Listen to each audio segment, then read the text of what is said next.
Hello guys, Silver Player 22 here, bringing you another Inform Silver Player review. Today we're going to be looking at Inform Renato Steffan, who is a Swiss midfielder.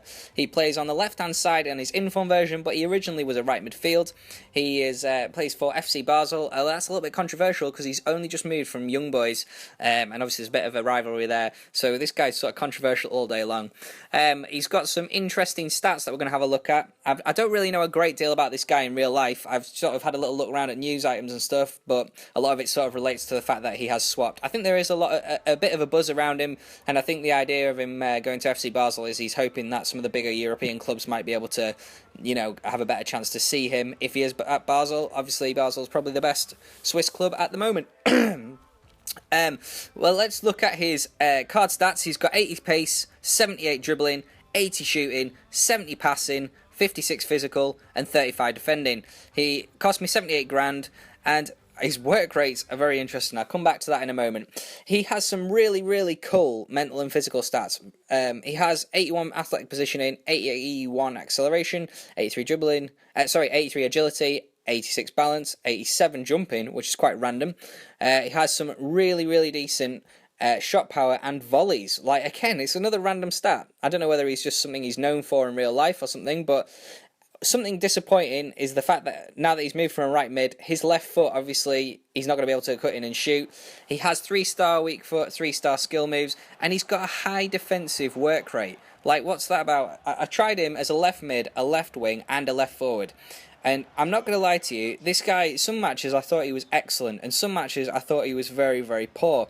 Now, this wasn't necessarily dependent on what position I was playing him in. He just seemed so inconsistent.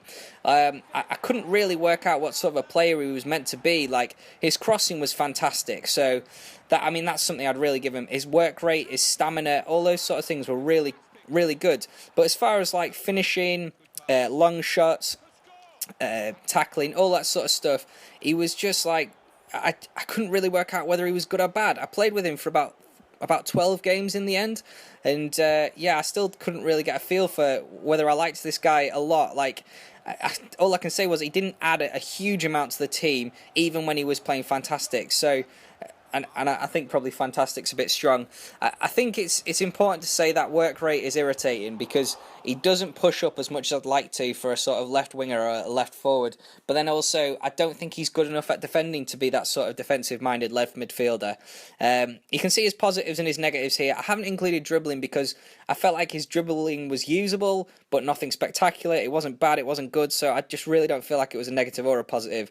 And the main thing I'm going to say about this guy is he was just inconsistent. Some games he was pretty good, some games he was pretty bad, and for that reason, I feel like I'll give him a 6.8 out of 10, and maybe this is generous or maybe it's harsh. Like, I'd love to know in the comments below if any of you guys have used him and what you thought of him, because I found him. I certainly wouldn't rush out to buy him again. Even when he was playing well, he didn't blow me away, but he had enough about him when he was playing well to sort of slightly impress me. Anyway, guys, the Inform Pedro review is on its way very, very soon. Anyway, like, subscribe, and let me know which silvers to do next. Cheers, guys.